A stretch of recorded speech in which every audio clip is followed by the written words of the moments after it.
Primetime local news, serving the Lakeland and Midwest regions. Hello and welcome to Primetime Local News. My name is Randy Cormish and thank you for joining us. The Fill the Seats Radiothon for the Cenovus Energy Hub was a success, with the $25,000 goal being met shortly after the event went off the air.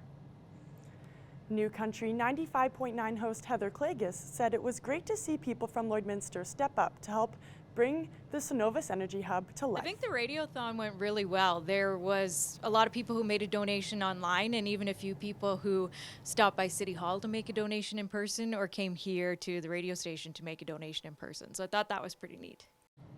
Klages says the success of the Radiothon was proof that Lloyd is a community filled with people who are kind and generous. It really warms your heart just how generous people were and how some of them said, I want to make this donation in honor of somebody. There was somebody who made a donation in honor of Bob Troop, so that just warms your heart because he enjoyed hockey so much and gave so much to our community. So to see somebody move that much to make that donation, it just goes to show how incredibly generous our community is.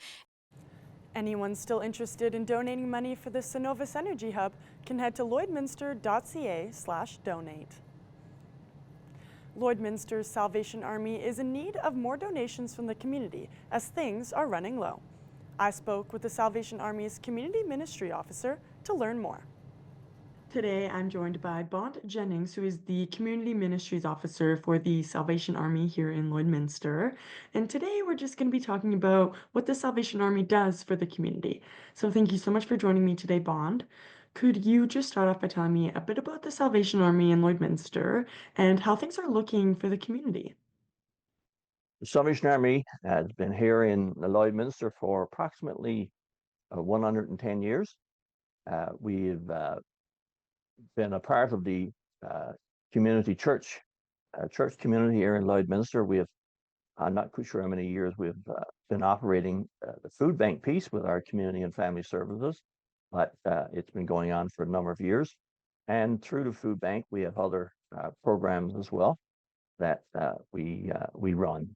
We do like a regular food hamper for families and individuals. We also do every 2 weeks a hamper for seniors, and we also do a program with the public schools called Kids Kits, where we provide children that has been identified that may not be eating appropriately on the weekends. And at the moment, we are doing 131 Kids Kits per week for the schools. So, we also run a English conversation class with new Canadians, new people that have immigrated to Canada. And we share a meal with them as well, once a week. We also do a student exchange at Lakeland College, where we go once a month and we provide the students there with a good home cooked meal. We have other programs such as TASK and Red Cap, which is anger management for teens and preteens. And we also do a Pathway of Hope program, which is we speak to individuals that are coming to us for assistance, and we try and help them navigate the system that they're in with the lower income, with no income, and with the social status that they are in. And we try to get them to set goals so that they can get that out of that cycle of poverty, to help them find the resources. Sometimes people can't find resources in the community that they need in order to help them to make life a little better for themselves. So we try to assist them in any way we can. Yeah, that's awesome. And how and where can people donate and contribute to the Salvation Army here in Lloyd? They can drop their donations off air at the Salvation Army on 53rd Avenue in College Park area. Our office is open Monday to Friday, 9 o'clock until 3:30. We're here. They can do an online donation as well. They go to the Salvation Army website and they'll find a spot there to donate as well. So they want to donate monetary items, monetary money, they can drop that off here at our office as well. Or we do have a debit machine as well so that they can do interact. And then, yeah, is there just anything else you wanted to add for anyone that may be interested in donating or anything like that? Well, like I say, they can come to our office on 53rd Avenue, 2302 53rd Avenue in Lloydminster. If they want to donate food items to us, uh, if they want to call and have items picked up, they can reach us at 780-875-9166, and we can make arrangements to pick them up. Monetary donations can be dropped off as well here at the Salvation Army. And again, just a word, this community has been very supportive of the Salvation Army. I just want to say a big thank you to the community, individuals, businesses, and organizations. They've been very supportive of us. Yeah, awesome. And yeah, that was all the questions I had for you today, Bond. Thank you so much for taking time out of your day to do this. And I appreciate you telling me more about the Salvation Army here in Lloyd. Thank you. Border Idol is set to go this weekend in Lloydminster, and Lego Day is happening Sunday at the local library. Lane Hofford has more in this week's edition of What's Happening.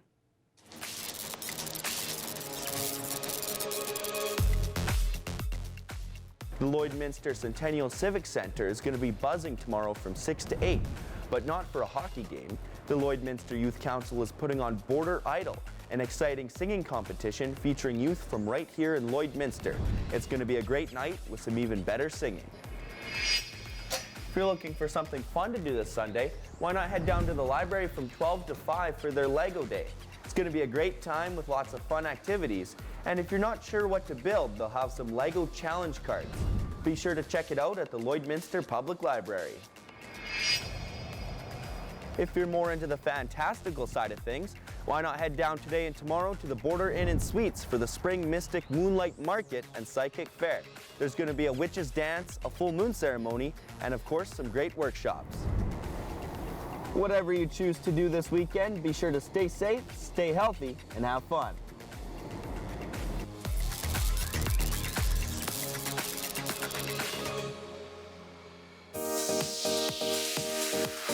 What's Happening is brought to you by Northern Factory Workwear, Circle Drive East, Saskatoon, and Highway 17 South, Lloydminster.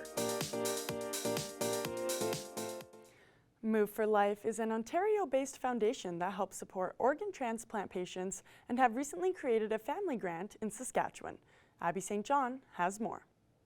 April is recognized as Organ Donation Awareness Month, and Move for Life Foundation helps patients waiting for organ transplants. And I'm very happy to be joined by Kimberly Burscheid with Move for Life. Thank you so much for joining me. Thanks so much for having me, Abby. Of course. Now, Move for Life Foundation started out in Ontario and has recently developed a grant here in Saskatchewan, which is amazing. So to start, can you talk a bit about the history of the foundation and the story behind it? Yeah, that sounds great. So the founder, her name is Jillian Best, and she's just this powerhouse athlete and always has been a fantastic swimmer. About 7 years ago, she needed a liver transplant herself and was able to get one and has continued to swim since, and very competitively. So she swims to across Lake Muskoka in Ontario and has raised hundreds of thousands of dollars for Camp Kavita, which is a fantastic pediatric camp for organ transplant and those awaiting an organ transplant. And we have this great board of other advocates for organ donation, recipients from organ transplants, and it's very focused on just living your best active life post-transplant. That is incredible, and it's the perfect time to think about becoming a donor and to educate yourself on organ donation. Now, Move for Life recently created the Saskatchewan Family Grant, which is going to help families with the cost of pediatric transplants. This is very exciting, not just for the province, but for the foundation as well. So tell me a bit about this grant and how families can apply. Yeah, absolutely. So in Saskatchewan, we have a really great team. I'm actually a donor coordinator on the organ donation side myself, and a fantastic team on the Saskatchewan transplant side. And we were trying to figure out ways to raise awareness and then that's how we were connected with the Move for Life Foundation. So a mutual friend of mine had reached out and said, "Hey, I'm not sure how this connects, but a family of mine is in Edmonton. Their daughter needs a liver transplant. Is there any foundation out there that would, help support them during their months away? Because it's months out of the province, not just for pediatrics, but adults." And I thought, oh, I'm sure I could reach out to somebody. And when I was doing all that research, unfortunately, there's actually a lot of gaps that we had noticed. So that's when we had connected with the Move for Life Foundation. And we said, I think that there's a great opportunity in Saskatchewan here to create a grant to specifically help pediatric transplant recipients as they're receiving out of care hospital services. And we've actually extended that even further. And so if once they're outside, in their homes and recovering, will actually help them with medication that isn't covered, physiotherapy, and just expanding it to, again, living their best lives post-transplant. So last fall, we raised over $9,000 and we're able to now start receiving applications May 1st for the grant. And you can find more information on the Move for Life Foundation website. We also have an email specifically for the grant. It's called skgrant@moveforlife.com, and we'll be able to help you out. And the basis is just helping families, regardless of their financial background, just getting a little extra help because it's expensive regardless of your background. That is fantastic, and it will definitely alleviate some of that added stress that comes with medical issues. Now, as a foundation, if anyone is interested in helping out or just learning more about you guys, how can they do so? So we have the email. I'm the communications director for the foundation. So I'm happy to receive any interest in helping out with the foundation, different fundraisers we have coming up, or we're also using our platform to share stories of, transplant recipients and how they're living their best lives after. So if you ever want to connect with me, I'd be very happy to do so. My email is communications@moveforlifefoundation.com. We also have our social media and feel free to reach out on there. I also run that and very happy to connect with anyone. I think Move for Life is a great foundation that will help a lot of families and patients going through organ transplants. So thank you so much for joining me today and sharing about Move for Life. Thank you so much, Abby. We'll have more primetime local news after the break.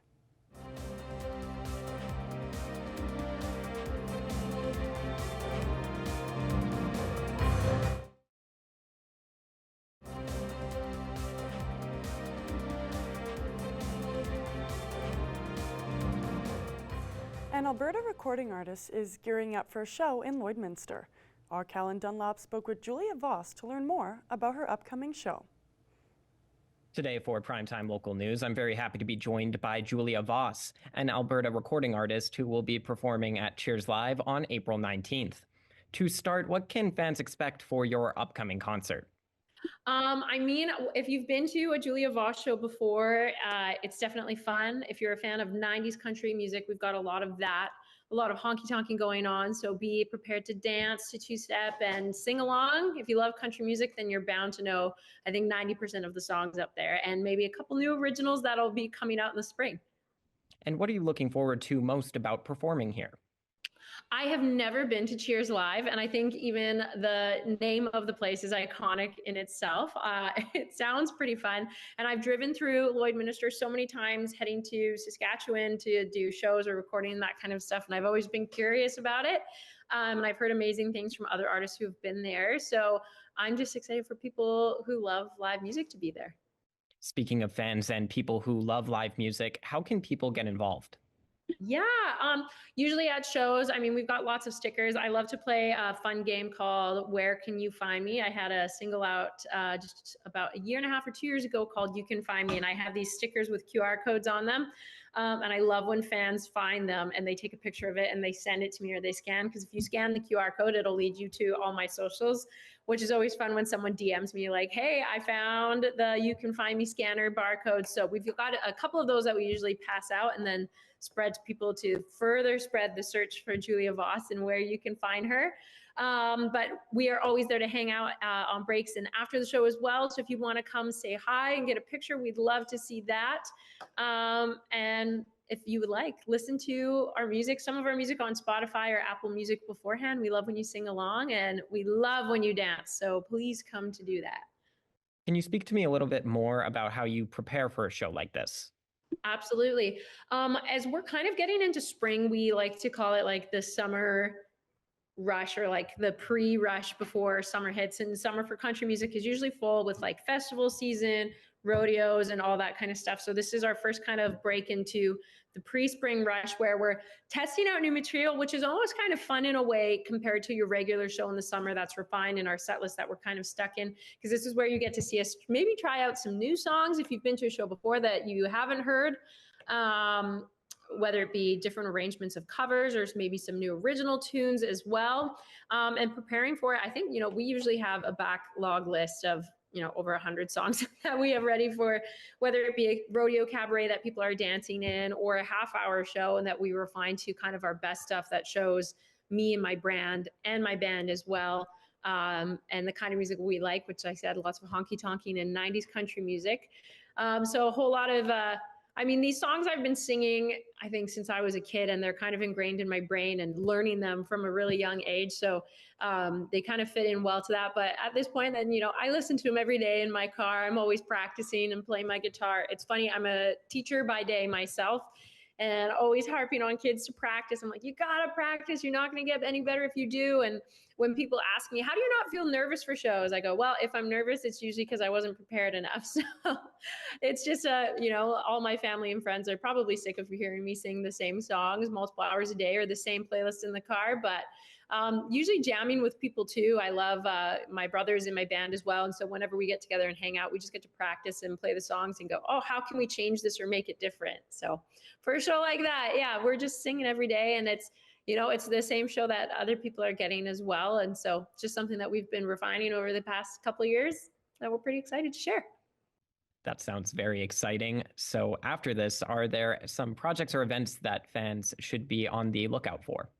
Yes, the weekend after we're at Cheers, then we're in Grand Prairie doing a weekend there at the casino if you're that far and up and away in Alberta.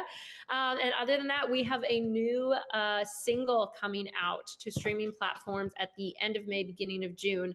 So if you, wherever you stream your music, if you follow me on there, whether it be Spotify or Apple Music, give me a follow, and then you'll have that notification for as soon as our new song comes out. And there's going to be a lot of fun things that are kind of kept on a secret little down low right now, but lots of fun little tweaks or maybe prizes that you can win for when that song does come out. And if you come to the show, you'll get to hear that new single that's coming out as well. That is great to hear. Was there anything else that you'd like to add? If you're wondering where you can find me, usually I have a barcode at shows so you can scan it, or you can look up Julia Voss, spelled VOS, just one S, on Instagram. Also, you can head over to my TikTok. I usually feel like it's like the hidden gem of not everything that gets shared on TikTok gets shared on Instagram or Facebook or those other things. So if you want a little peek into my life and what it's like as being a teacher / musician and all the fun stories I've had along the way, you can head to Julia Voss Music at TikTok. And then that's where you can follow along on all my socials to find out where I'm going to be next. Whether it be in Alberta, Saskatchewan, BC, anywhere in Western Canada, and for new music coming out soon. Well, that's all the questions that I had for today. Thank you so much for taking the time to talk about this, and good luck on the show. That's all for news. Sports is next, but first, here's a look at your closing market.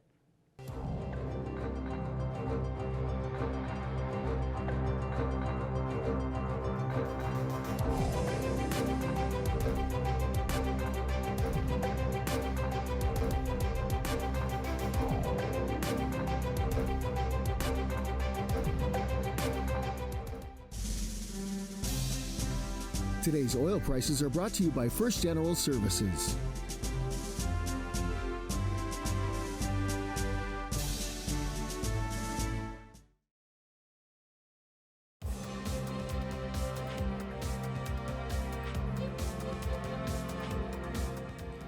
Lakeland Rustlers announced earlier this week the hiring of Todd Warnick as their new head coach of the women's basketball team. Our Thomas Wildman caught up with him to learn more about the new coach. Today I'm joined by Todd Warnick, the new head coach of the Lakeland Rustlers women's basketball team.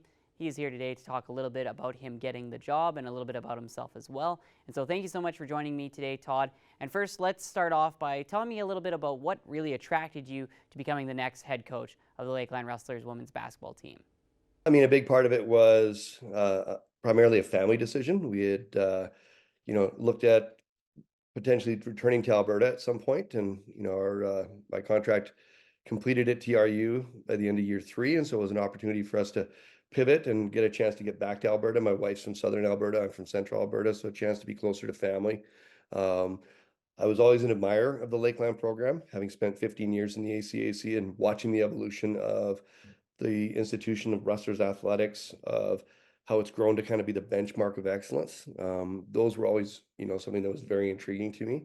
And so that opportunity to kind of be part of that and, the sporting culture and community in Lloyd were very attractive components to looking at the position as an opportunity. And as you mentioned, this isn't your first time in the ACAC, so tell us a little bit about your coaching career so far.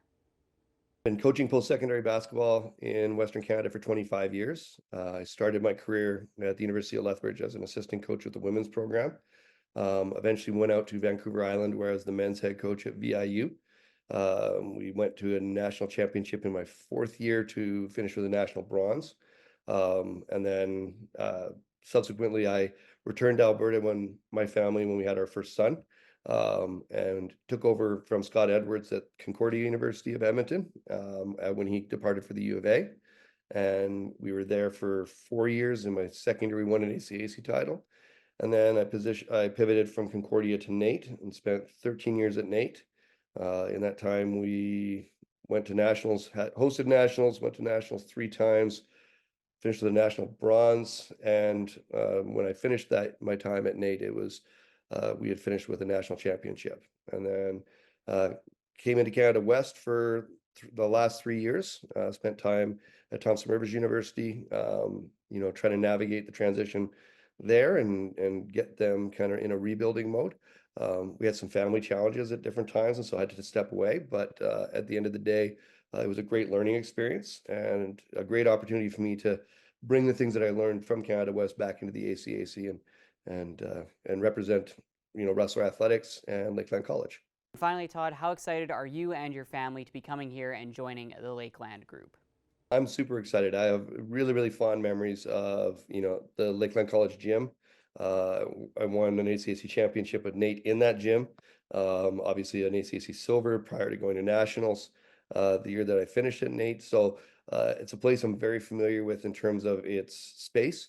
The Lloydminster community is an area that we're going to learn a lot about, and I'm looking forward to it. I've heard a lot of really positive and great things about the community as a whole. And again, our family was really driven by the chance to get back to Alberta. And so that was part of these are always family decisions when you're looking at your next move in the coaching profession. And, really right now recruiting is a focus. Emerging from a semester of declaring manifest hardship always resets a program. Spending as much time as I did in the ACAC, there have been a number of programs over the years that have declared manifest hardship for a whole variety of different reasons. So always coming out of that represents a challenge of a hard reset. And so, there are going to be growing pains, and it's going to take time to kind of figure out what, this next process looks like. So the institution is understanding of that. I understand the challenge that's ahead. And I'm looking forward to kind of taking those steps to move the program forward. Thank you so much for all the information today, Todd, and I look forward to meeting you in person coming up this fall for the regular season. Now we will take a look at your adorable pets with our Pets of the Day.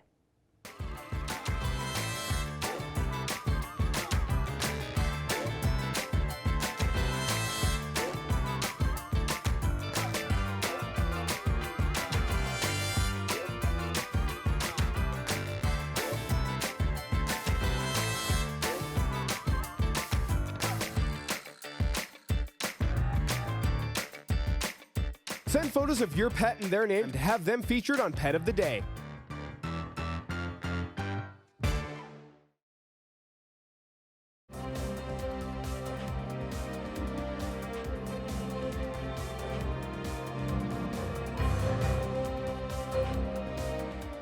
thank you for joining us. My name is Randy Cormish, and have a great rest of your day.